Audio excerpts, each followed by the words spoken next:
Merci beaucoup, Monsieur Higuin Kaya. Nous allons encore changer de sujet. Et cette fois-ci, je vous propose de suivre d'abord ce reportage. En plus, on reviendra sur ce plateau. C'est une surprise.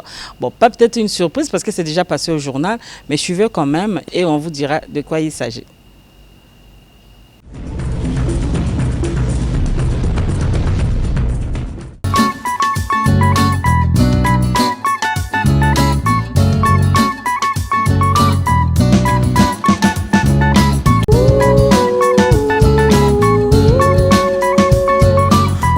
Sûrement en overdose de caféine. C'est le réchauffement climatique qui nous fait bouillir la cervelle.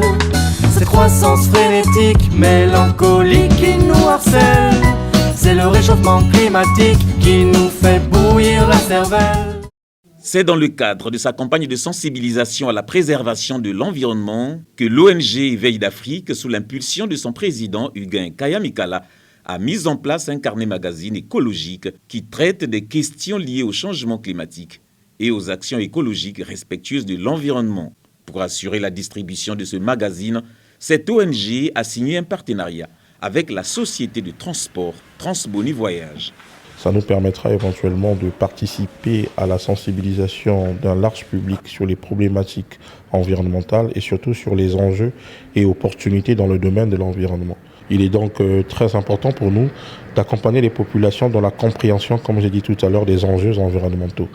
Et nous pensons que cet outil, qui est tout à fait pédagogique, permettrait donc aux populations, pendant leur voyage plutôt, en tant que passagers, de se distraire, mais tout en y ajoutant de la culture, c'est-à-dire en lisant, en apprenant.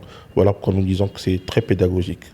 Tout ceci pour susciter l'implication de tous dans ce combat écologique.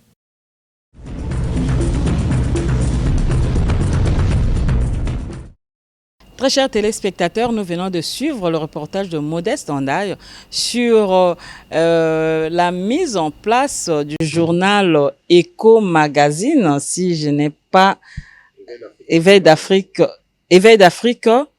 Éco. Voilà.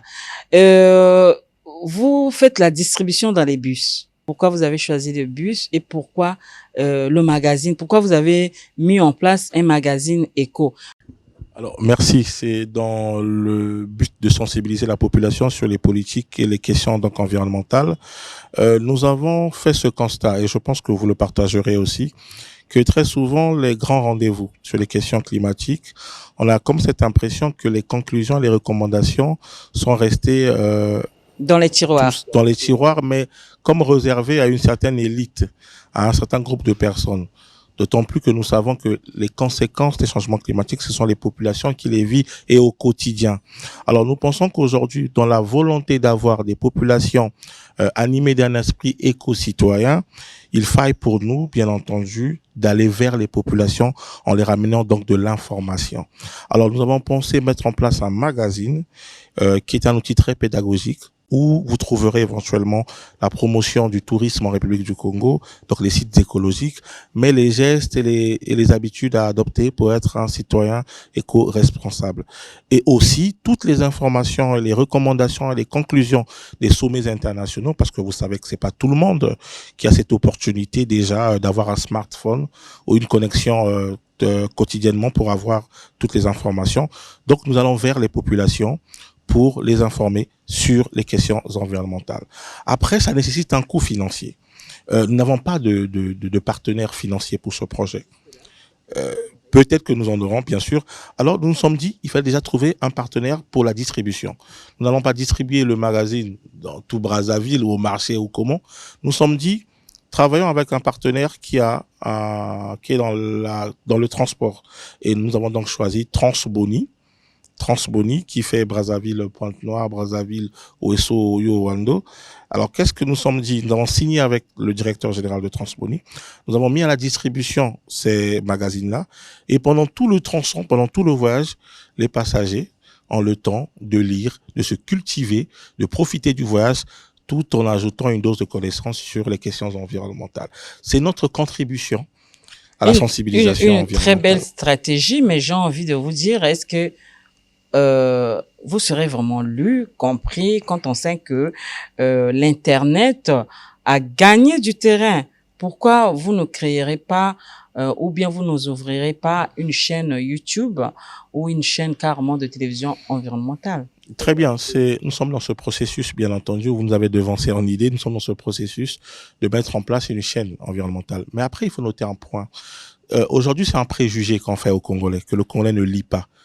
Tout simplement, vous savez, Internet, c'est une liberté absolue. Vous y trouverez tout. Mais 75% des personnes, lorsque vous leur donnez une totale liberté, très souvent font le mauvais choix. Si nous pouvons aujourd'hui juger ou analyser ce que nos enfants font sur TikTok, sur Facebook, on serait surpris. Pensez-vous que... C'est de l'anarchie totale. Totale, vraiment. Ça va dans Et tous nous les pensons sens. qu'il faut coordonner. Il faut coordonner l'information en mettant en place un magazine. Que vous le voulez ou non, vous rentrez dans le bus, vous voyez, ça vous plaît pas, mais c'est 5 heures, 8 Au moins, heures vous de allez route. regarder. Tôt ou tard, vous allez Toujours regarder. regarder. Et vous allez garder Et quelque toujours chose. lire quelque chose. Vous allez lire et vous allez garder quelque chose. Et après, lors d'un débat peut-être à la cité, vous allez vous dire que mais j'avais lu, j'avais écouté, j'avais ce concept-là, je l'avais lu dans ce magazine d'éveil d'Afrique. Mais d'où vous Et est c'est venue ça. cette idée? Tout Et simplement. pourquoi choisir le bus? Alors, le bus, c'est un premier pas et nous sommes en train de voir comment nous pouvons avoir un partenaire pour aussi attaquer le volet aérien, donc avec les compagnies aériennes. Mais après, les compagnies aériennes, c'est 45 minutes. Mais le bus, c'est près de 5 heures. On a tout le temps. Éthiopienne, par exemple, pour ne Oui. pas faire la publicité, que madame la directrice, la directrice commerciale et monsieur le DG ne nous frappent pas. Hein. C'est juste un exemple. Par exemple, Éthiopienne qui fait je ne sais combien, ou bien Air France qui fait 8 heures de... Et je vous répondrai en ces mots les plus simples. Ça, ce serait le rêve. Et donc, nous voulons bien sûr. Mais je sais que vous arriverez. Bien sûr, je suis Connaissant adepte votre du premier pas. détermination. Voilà. Et le chemin est lent, mais nous commençons dans le premier pas. Nous remercions donc toutes les personnes nous remercions d'avance, qui penseront nous accompagner sur ce projet-là, afin que nous imprimons plus de magazines et que nous attaquons plus des populations aussi. Après, il faut noter que, sans faire une analyse sur le plan sociologique, ceux qui prennent très souvent le bus, c'est au moins une couche spécifique sociale. Donc, nous pensons que c'est celle-là qu'il faut vraiment sensibiliser sur les questions environnementales. Très bien. Félicitations à vous, monsieur Huguin Kaya. Merci. Et nous abordons notre dernier virage. Nous allons parler du FIPAC. Je vous propose donc de suivre le reportage que Afrique Environnement Plus avait réalisé, je crois, en 2014, si ma mémoire est encore bonne. Et le reportage que DRTV a fait sur l'état actuel du siège du FIPAC, qui veut dire Forum international des peuples autochtones d'Afrique centrale.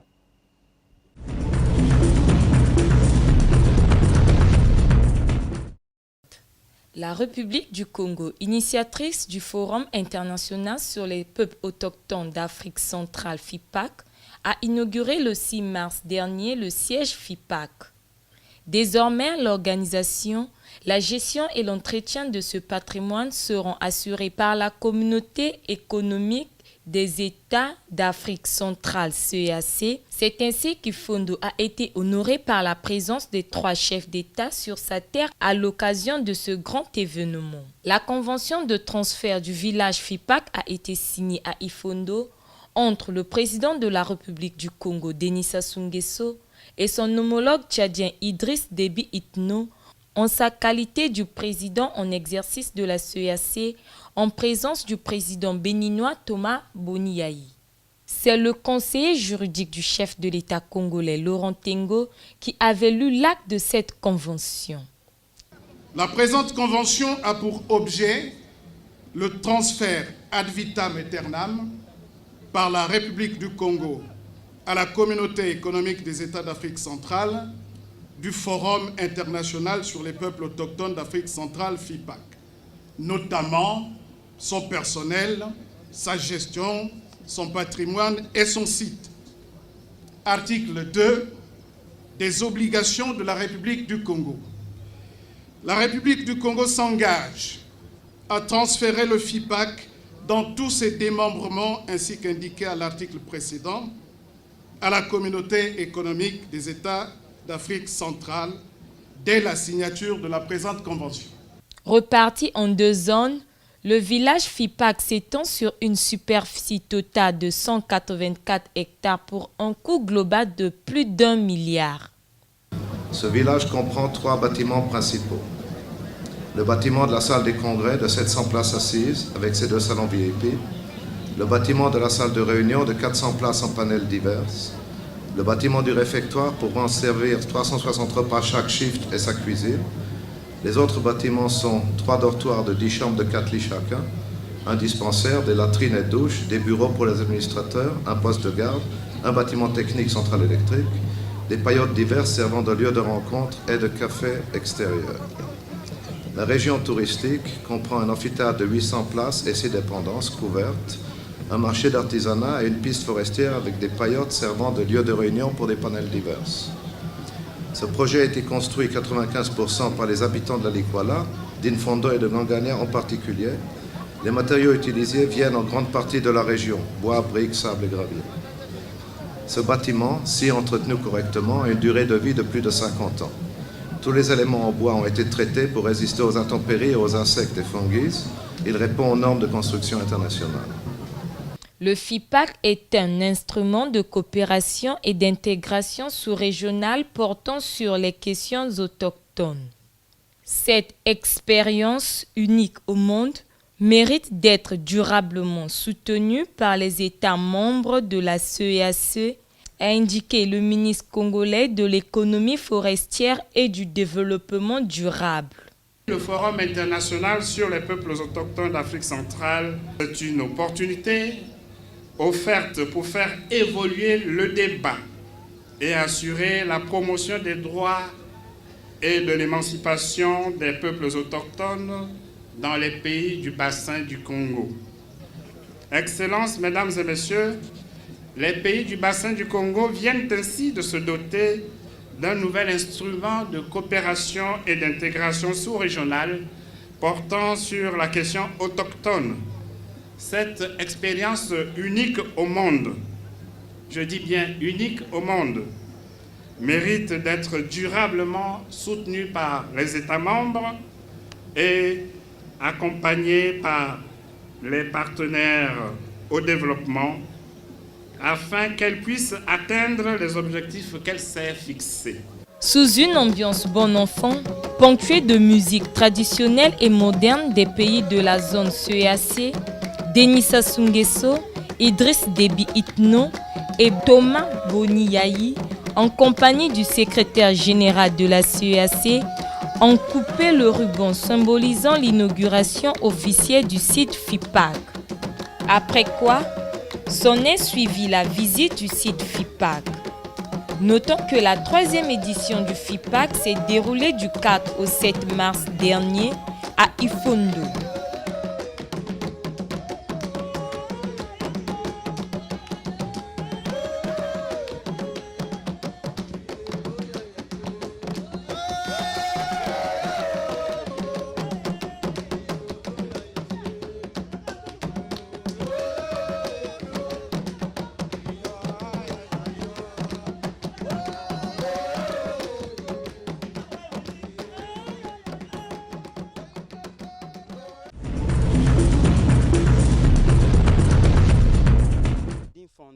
Le site du FIPAC à l'époque de sa superbe. C'était lors de la 2e édition du Forum international des peuples autochtones d'Afrique centrale. Dans cette salle de 600 places, on discutait et échangeait sur les préoccupations des peuples autochtones. 10 ans après, nous y sommes repartis. La désolation. Site culturel et touristique. Le site du FIPAC présente aujourd'hui un pâle visage. Les herbes ont depuis gagné et envahi les lieux qui ont subi un pillage systématique. Tout, ou presque tout, a été pillé. Les lieux ressemblent aujourd'hui plus à un vestige, à la grande désolation de celui qui avait initié le projet. Je suis seulement déçu, triste, de voir que ce que le président Denis Sassou Nguesso a inauguré en 2014 a été abandonné a été abandonnée et livrée au pillage systématique. Toitures enlevées, sanitaires emportés, véhicules désossés et la salle de réunion de 600 places complètement vidée de son contenu. Le site, une fois, j'ai fait un crochet là-bas, mais c'est devenu de l'ordure. Tout que c'est une question non seulement du Congo, mais de l'Afrique centrale, on dit bien.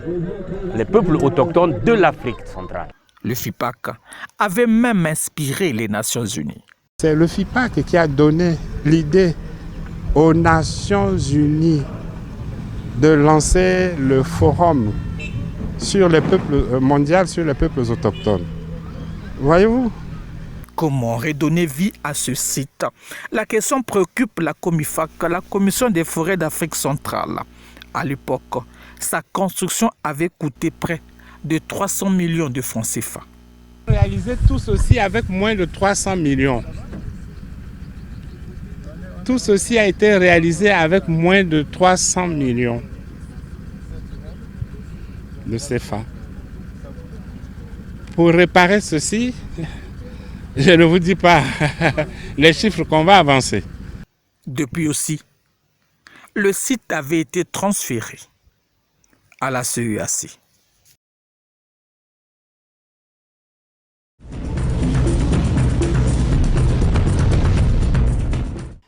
Voilà, Monsieur Iguin Kaya Mikala, président de l'ONG Éveil d'Afrique et expert environnemental. Nous avons suivi 2 reportages.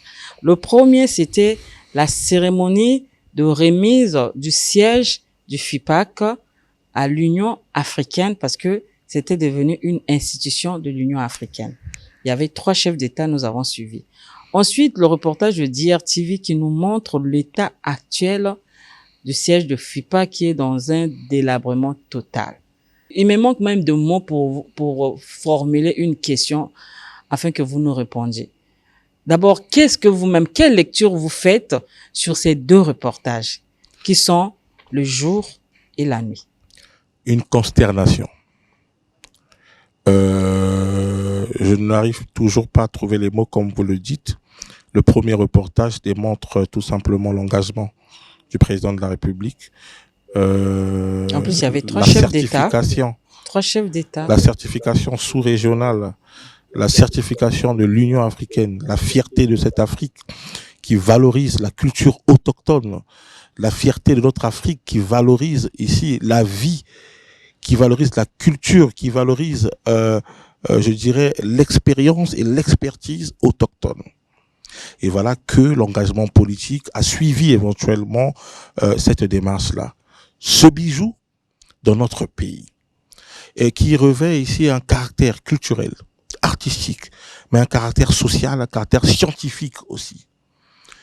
Et le deuxième reportage, comme je dis, le chaos, consternation, on se pose les 1001 questions. Qu'est-ce qui n'a pas marché et qu'est-ce qui s'est passé? Et moi, je pense que la chaîne DRTV a eu, je pense, cette très bonne idée de ce déclic-là. Et je pense que ce reportage, et si vous pourrez, je pense, encore le rediffuser plus tard, permettrait de stimuler déjà les consciences pour dire, mais le Congo, terre des grands enjeux environnementaux, le Congo, terre de la préservation de la culture autochtone, le Congo, terre du respect de la vie autochtone et de la promotion des peuples autochtones, ne peut pas aujourd'hui nous présenter ce tableau sombre, obscur et désolant. Est-ce qu'on pourra parler de la rupture dans la continuité des rôles? Parce que le FIPAC, c'était quand même une initiative du ministre d'État Henri Djombo. Peut-être que prochainement, on ira vers le ministre Henri Djombo, on ira vers Monsieur Tabouna, qui est actuellement commissaire sur les questions environnementales, parce qu'à cette époque, c'est lui qui était à la manœuvre, puisque la CEAC, le FIPAC aussi, est un organe technique de la CEAC. Et comme ça, ils vont nous dire qu'est-ce qui se passe exactement et pourquoi on s'est retrouvé dans cet état. Tout a été volé, les maisons abandonnées, les herbes ont gagné du terrain. Est-ce que il y a rupture dans la continuité? Alors, j'aimerais tordre le cou à l'idée qu'il y aurait rupture dans la continuité parce que l'administration est une continuité. Et un projet comme celui-ci, qui était déjà réalisé, ne pouvait que connaître tout simplement un appui technique et financier pour pérenniser une telle initiative. Donc, je pense que la démarche que vous soulignez, elle est très intéressante. Mais nous aussi, au niveau de la société civile, c'est un argument que nous ne laisserons pas sombrer dans les calendes grecs. Nous allons éventuellement faire cette révolution de la discussion, remettre en surface la question du FIPAC. Qu'est-ce qui n'a pas marché? Parce que c'était quand même un espace où les peuples autochtones prenaient parole, c'était eux les acteurs, c'était eux les privilégiés. Si déjà un tel espace se voit être dans un état de délabrement, alors imaginez donc la conscience collective ne reconnaît plus donc la promotion culturelle du peuple autochtone. C'est un danger et ça va éventuellement à l'encontre de la loi portant promotion et protection des populations autochtones. Et nous pensons que nous aurons des discussions avec beaucoup de réseaux des populations autochtones pour voir comment nous pouvons nous mettre ensemble, comment nous pourrons les appuyer à faire ce plaidoyer à l'endroit des personnes habilitées, notamment les ministres en charge de ces questions-là. Merci beaucoup, Monsieur Huguin Kaya. C'est moi qui vous remercie. On a épuisé toutes les questions qui étaient à l'ordre du jour. Merci vraiment. Merci beaucoup.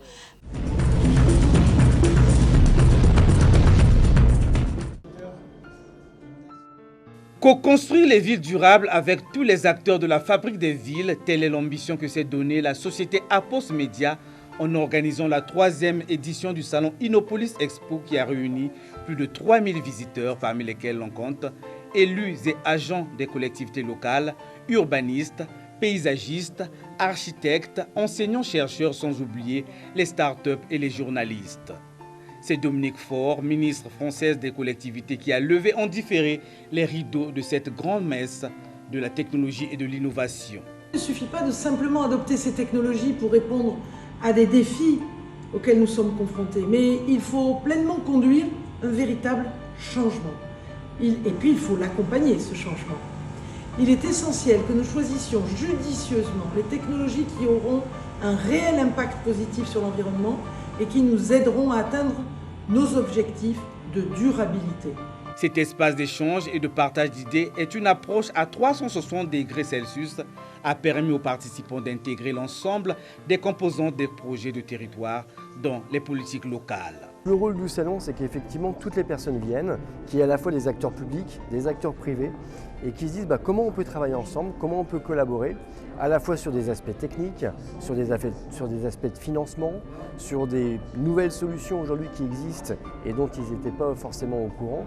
Paris a également abrité en marge du salon Innopolis Expo le Forum Afrique Ville Durable qui a connu la participation de 10 pays africains, parmi lesquels figure en bonne place le Congo.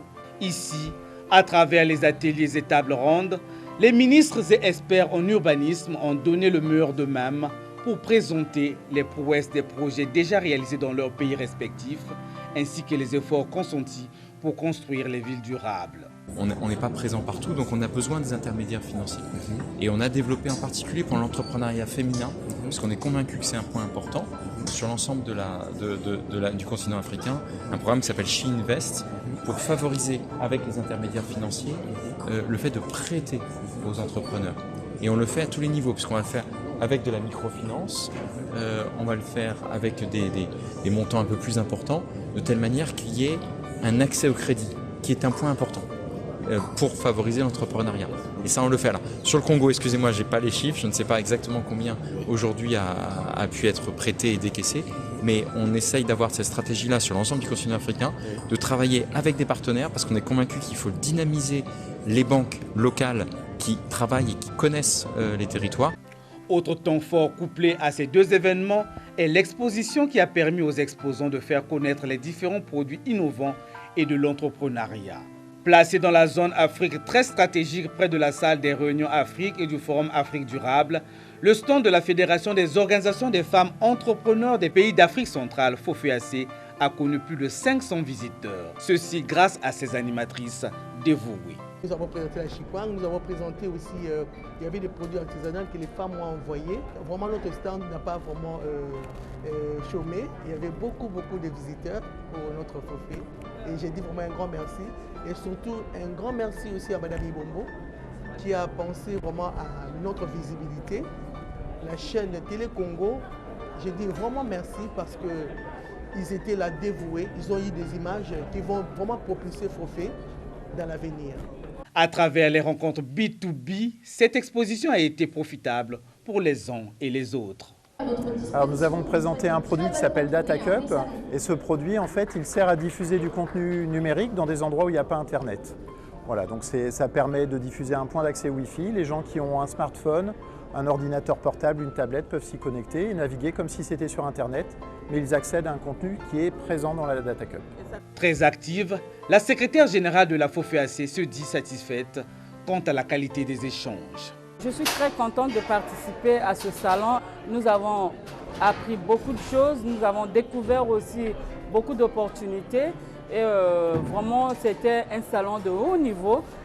Je regretterais selon moi le fait que les femmes de la FOFE n'ont pas pu participer à ce salon. La suite de l'agenda de la délégation de la FOFEAC à Paris a aussi prévu des rencontres avec des grands investisseurs et des formations en numérique, en stratégie de communication et à l'élaboration des documents des appels d'offres. Ceci avec l'appui d'Innopolis Expo, des 10 000 codeurs et du réseau des agriculteurs et agricultrices de l'autonomie alimentaire et de l'autonomisation mutuelle.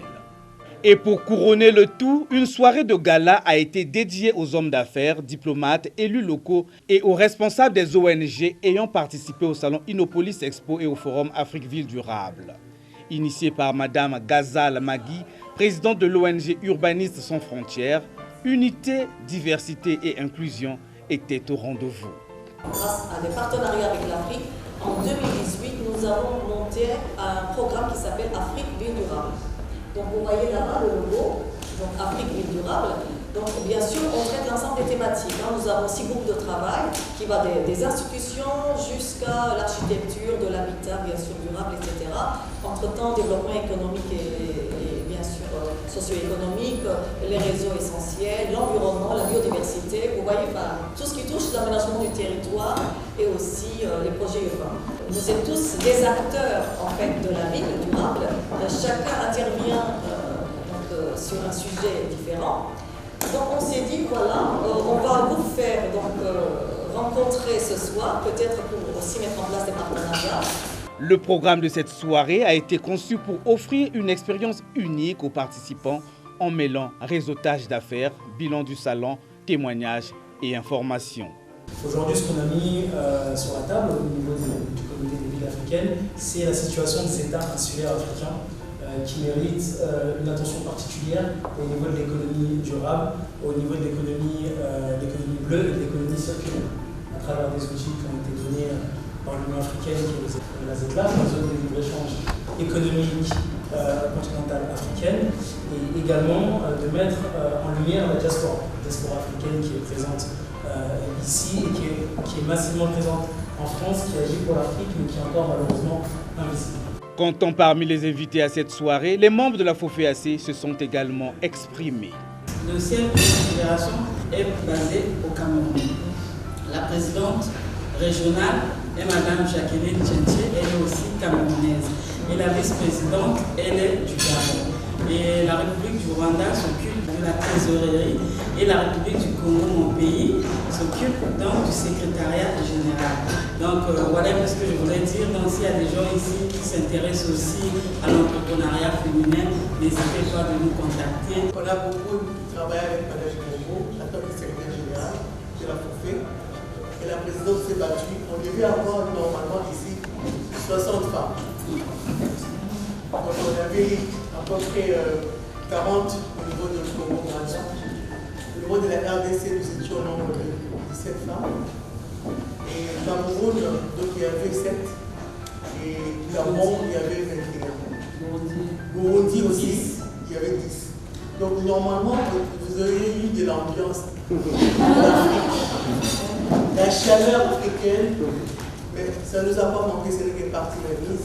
Tout est bien qui finit bien. Cette cérémonie doit aussi sa réussite à la dégustation des menus exquis composés d'un repas complet des mets délicieux issus des talentueux cuisiniers du Cercle national des armées de Paris, Saint-Augustin.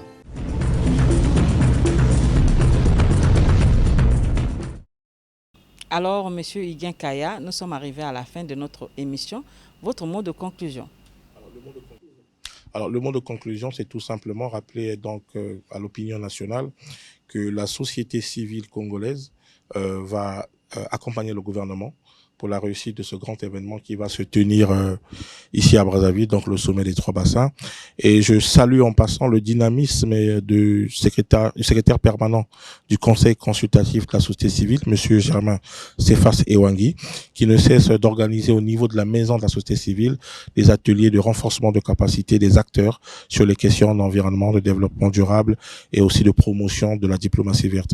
Aujourd'hui, la société civile congolaise devient un modèle en termes de propositions d'idées, en termes d'apport en termes de connaissances, et donc tout ceci grâce donc au leadership éclairé donc de son secrétaire permanent. Je tenais bien sûr à le rappeler ici. Voilà qui est bien dit, Monsieur Higuien Kaya. Merci d'avoir répondu à notre invitation. Ainsi donc s'achève cette émission. Merci de nous avoir suivis. On se retrouve à la très prochaine occasion. D'ici là, portez-vous bien et bonne suite de programmes sur la télévision nationale congolaise. Merci encore, Monsieur Mikaela. Merci, madame. Au revoir.